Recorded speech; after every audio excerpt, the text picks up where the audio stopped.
Halo teman-teman semua, kita ketemu lagi. Kita akan belajar tentang pola desain perangkat lunak. Hari ini kita belajar tentang state pattern.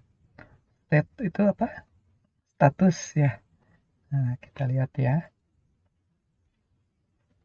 Nah, state pattern ini dia termasuknya di dalam behavioral pattern ya.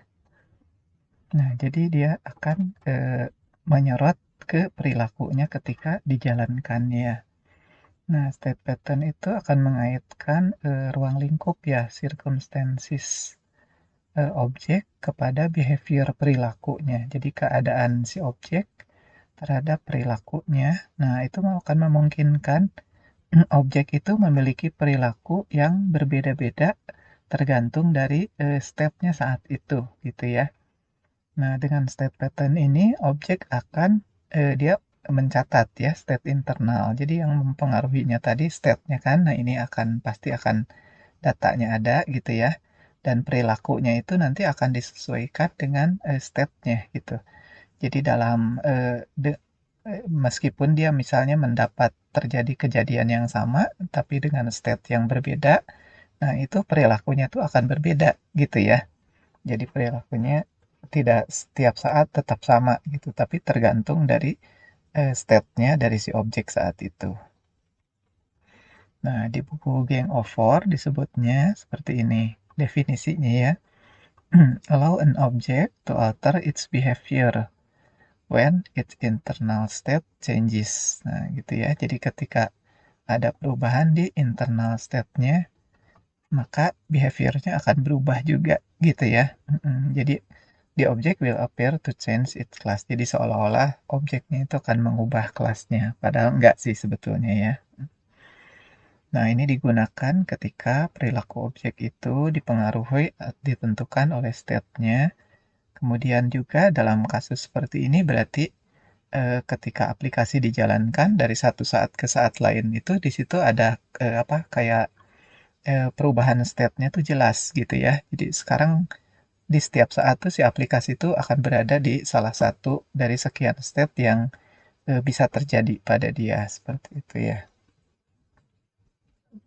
Oke, nah untuk diagram kelasnya seperti ini. Nah, ini ada konteksnya, kemudian ya komposisi ya menggunakan ini. Nah, ada interface state-nya. Ini hanya interface aja di bagian state ini. Nah, kemudian dia mendefinisikan metode handle-nya. Nah, nanti ada concrete state-nya. Jadi ada macam-macam state-nya gitu ya. Nah, state-nya ini nanti di dari kelas ini menjadi objek-objeknya seperti itu. Nah, untuk menghindari banyaknya perintah kondisional yang akan mengecek state pada setiap metode, maka state dibentuk menjadi objek-objek tersendiri gitu. Ya, jadi cara paling gampang sebetulnya kan untuk mendapatkan behavior yang sama seperti di state pattern ini paling mudah adalah kita misalnya punya metode dengan di dalamnya banyak if gitu ya, mengecek kondisi gitu. Dia if mengecek state-nya saat itu, kemudian if mengecek kejadian yang terjadinya apa yang men-triggernya gitu ya. Nah, berdasarkan kombinasi itu semua, maka kita melakukan perilaku yang berbeda-beda gitu misalnya memanggil metode yang berbeda-beda misalnya. Oke, nah itu kalau kita menggunakan metode gitu ya. Jadi perintah kondisionalnya itu akan banyak sekali gitu.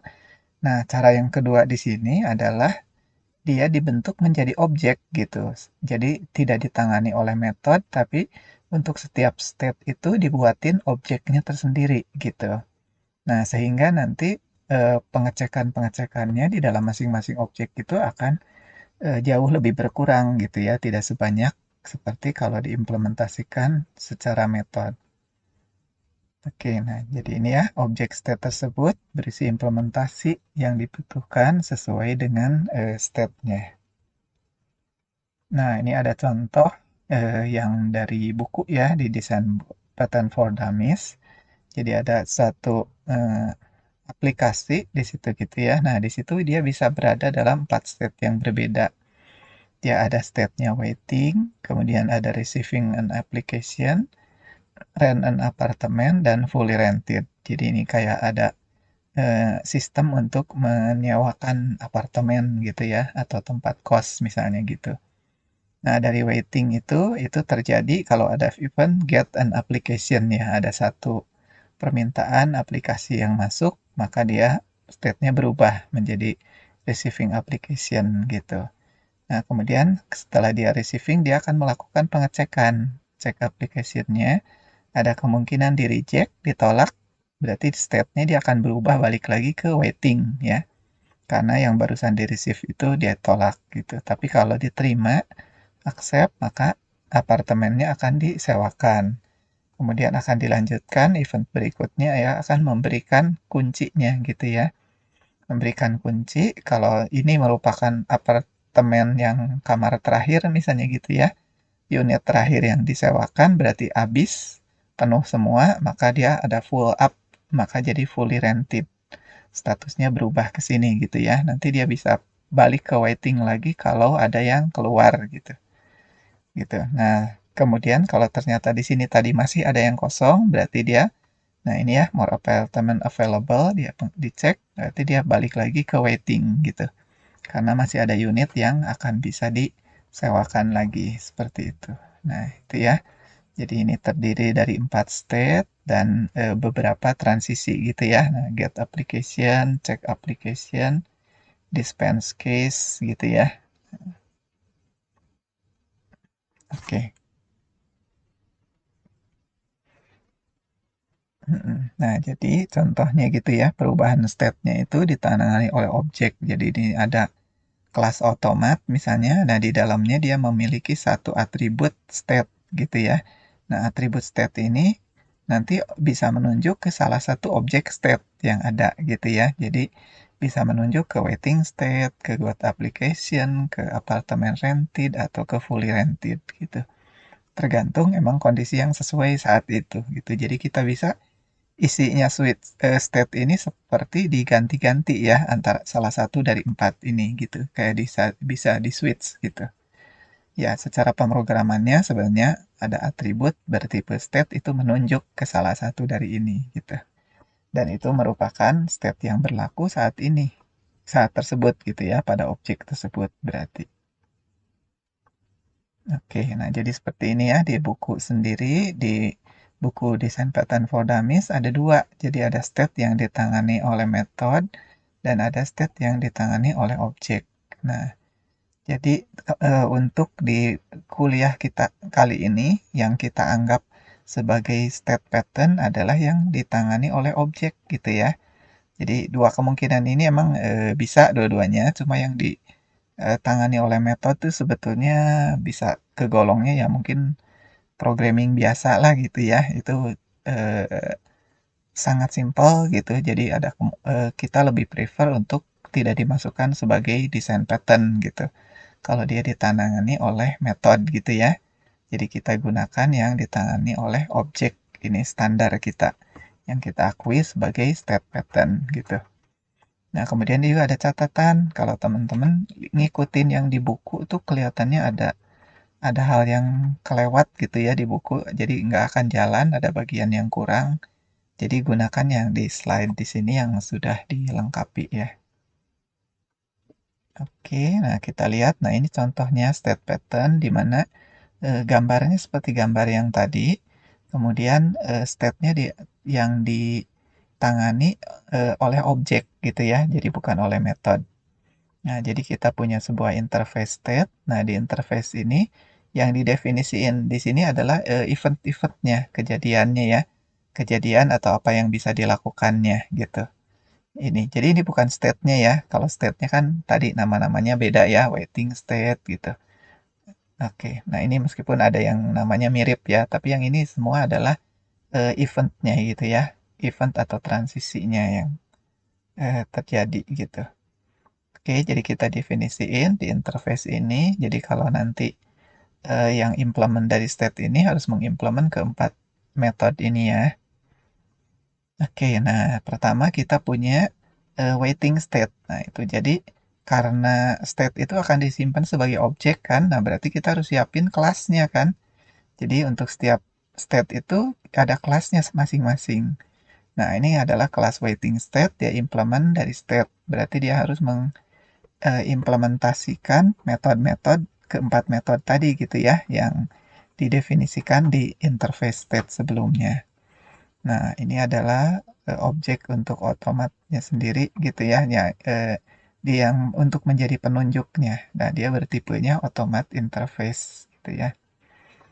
Oke, nah di konstruktornya dia masukin ya, kalau ketemu otomatnya masukin. Nah, kemudian ini eventnya. Kalau dia got application, misalnya kalau sekarang kan berarti state ini mewakili waiting state ya. Dari gambar yang tadi, kalau dia di waiting state, ketika dia dapat application, maka state-nya dia akan berubah. Makanya kita panggil metode set state ya, dari si otomat ini. Jadi ini objeknya sendiri, si kita punya mesin ya, mesin yang berfungsi misalnya tadi merentalkan gitu ya, menyewakan apartemen gitu. Jadi otomatis ceritanya. Nah, otomat ini dari posisinya sekarang di waiting state akan kita ubah set state-nya. Makanya pakai set state. Kemudian ambil state barunya itu adalah dari otomat juga karena sudah terdaftar di dalam sana.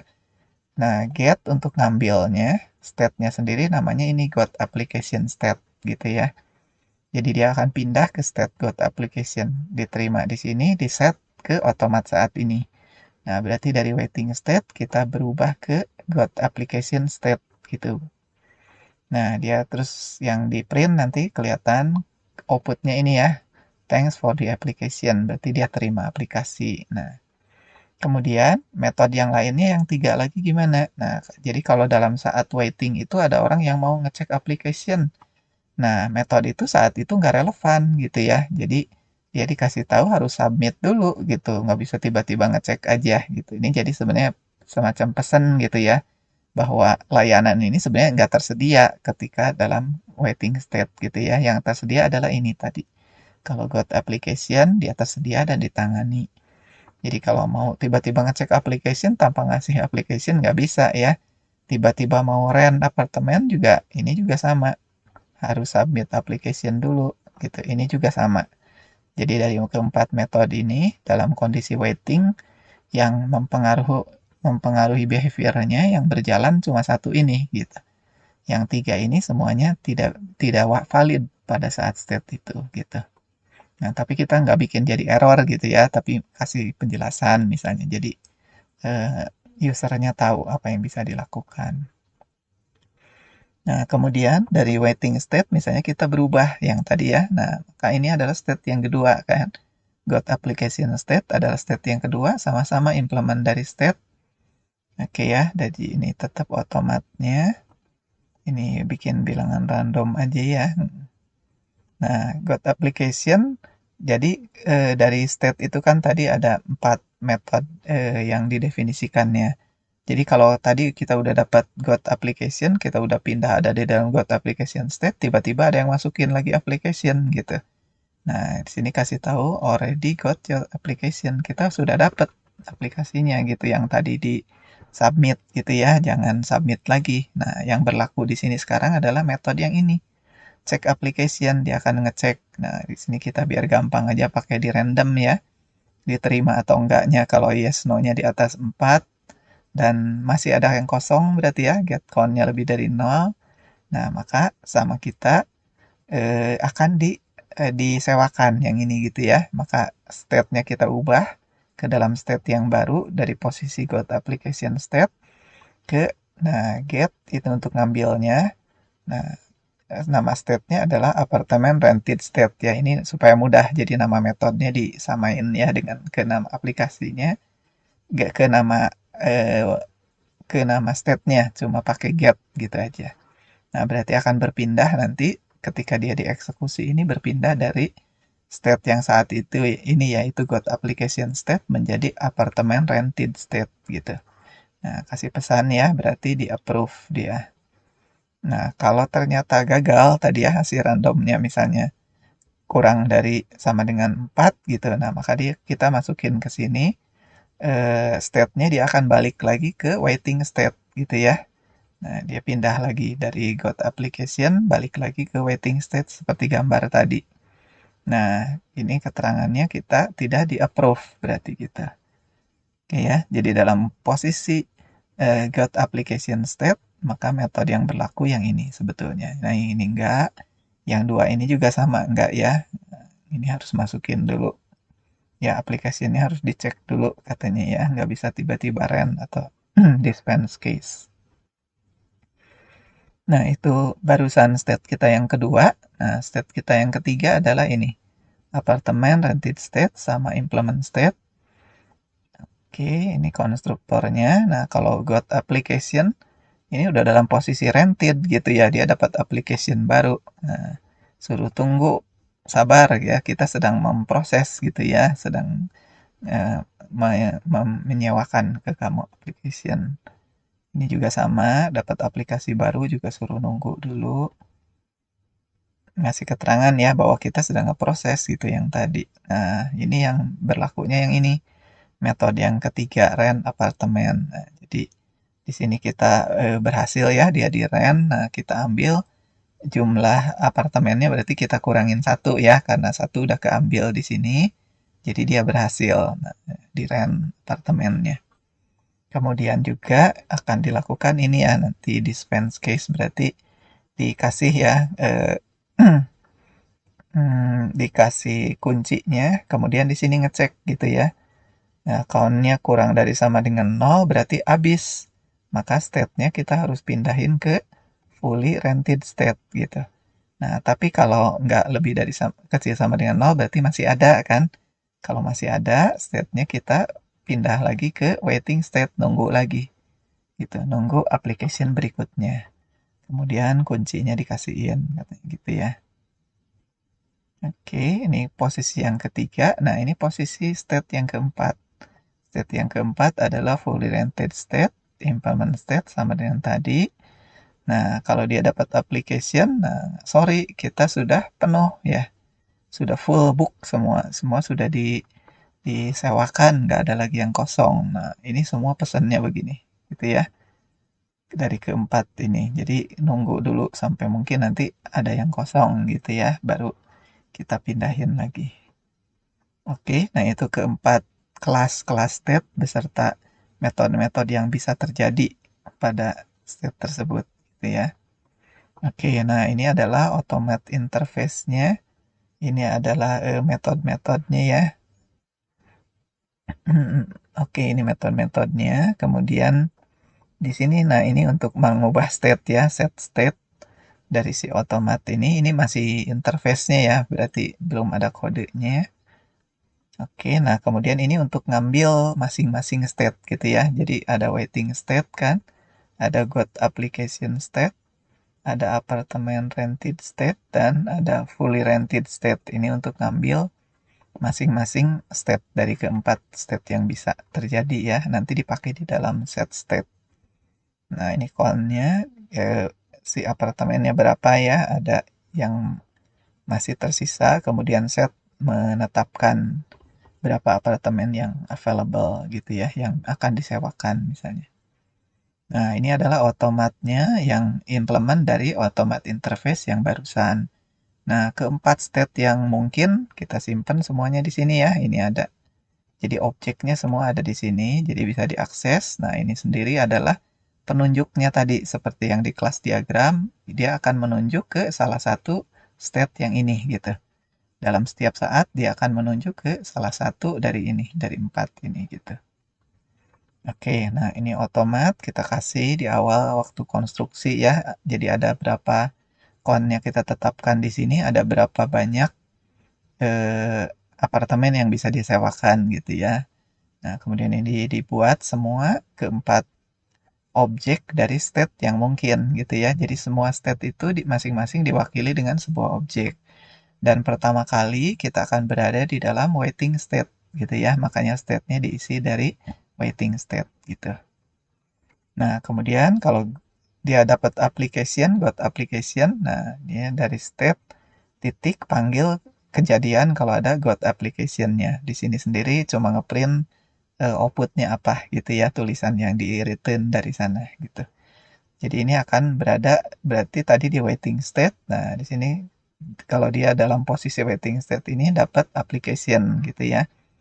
Nah, ini kalau dia diminta ngecek application. Nah, ini kalau dia ngeren gitu ya.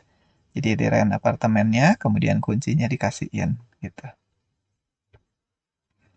Oke, nah ini untuk masing-masing untuk ngambil aja. Jadi untuk ngambil objek dari waiting state menggunakan get waiting state. Yang di return adalah objek waiting state. Ini juga sama. Yang di return got application state. Kemudian ini apartemen rented state dan fully rented state gitu ya. Jadi ada eh, empat state yang mungkin. Ini cuma untuk nge-return semua. Ngambil state yang akan dipakai saat itu gitu ya. Oke, ini untuk account-nya, ini untuk mengeset state-nya gitu ya, diubah ke sini. Oke, nah ini adalah kelas tesnya kita. Saya coba ya. Kita punya objek dari otomat di main-nya ini ya T ini jadi bikin objek dari diri sendiri. Nah, di tes otomat ya. Di sini di konstruktornya langsung. Kalau di sini ya panggil otomat 9.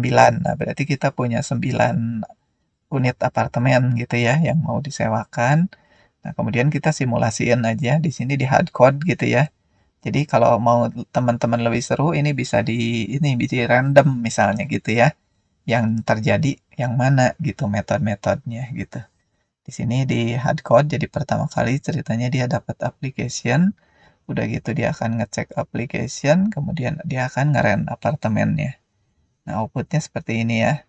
Thanks for the application. Nah, ini kan keluaran dari got application ya gitu. Kemudian congratulations you were approved. Nah, ini waktu ngecek. Waktu ngecek ternyata masih ada kamar kosong tersedia gitu ya. Kemudian dia di ACC. Nah, jadi dapat ini congratulations, kemudian renting apartemen yang dari sini. Output dari waktu dia nge-rent apartemen dan kasihin kuncinya ya. Sini kan dua metode tadi ya. Dia akan panggil untuk nge-rentnya, kemudian memberikan kuncinya. Oke, nah jadi seperti itu kurang lebih demonya, contohnya gitu ya. Jadi kita punya 4 state yang berbeda, punya transisi yang bisa berpindah dari satu state ke state yang lain. Nah, masing-masing state itu sudah punya kelasnya sendiri sehingga jadi objek sendiri-sendiri gitu untuk setiap state ya. Oke, nah ini adalah contoh yang sama dengan menggunakan C# gitu ya. Ini bagian otomat interface-nya gitu. Ini metode-metodenya. Oke ya, ini untuk ngambil keempat keempat state. Ini adalah transisi-transisinya gitu ya. Ini untuk mengeset state-nya. Oke, ini untuk mengatur count-nya itu ya, jumlah apartemennya. Oke, nah otomat itu implement dari otomat interface tadi. Nah, ini isinya ya. Ini konstruktornya. Ini keempat state-nya dibuat di sini. Count-nya di set kan berapa banyak apartemen yang mau disewain. State pertama adalah waiting state gitu. State awal ya yang ditetapkan. Oke, jadi sama seperti di Java tadi ya. Ini dapat application. Ya, gitu ya. Dia ada panggil yang got application, dia ini untuk mengecek. Kemudian ini untuk menyewakan ya, jadi menyewakan dan kasihin kunci gitu. Ini untuk ngambil masing-masing dari keempat state yang ada ya. Nah, di return state-nya yang objek dari state tersebut. Oke, nah itu ya semua sampai yang ini. Kemudian ini bagian yang count-nya, mengatur count-nya. Oke, nah ini interface state-nya. Dia mendefinisikan empat metode ya, empat metode kejadian yang merupakan transisi antar state-nya. Oke, nah waiting state dia implement dari state ya. Oke, nah ini ya, ini kalau dia masing-masing tadi metode yang diimplementasikan, kalau dalam keadaan waiting dapat application gitu. Nah ini yang dilakukan ya di dia dipindah state-nya ke sini gitu. Nah, kalau yang ini tidak berlaku. Oke, nah ini adalah state yang kedua, yaitu dalam keadaan got application setelah waiting ya. Oke, nah di sini application lagi tidak relevan. Yang relevan adalah ini, ngecek application dia. Gitu ya. Nah, oke, nah kemudian dari sini di set state-nya kalau nggak berhasil ya, ini else. Jadi dia balik ke waiting state. Kalau berhasil dia akan pindah ke apartemen rented state. Gitu di sini state-nya. Oke, dua metode ini tidak berlaku. Nah, ini adalah apartemen rented state yang ketiga ya, sama ininya kurang lebih seperti yang tadi, dia yang berlakunya yang ini di sini. Oke, kemudian dia akan memberikan kuncinya ya, dispense case. Nah, ini state yang keempat yaitu fully rented state. Di sini semua tidak berlaku ya karena sudah penuh semuanya. Nah, ini contoh program utamanya ya. Nah, dia ceritanya dapat application, kemudian ngecek, kemudian disewakan apartemennya. Oke, nah itu jadi yang sudah kita pelajari untuk state pattern. Jadi transisi change states.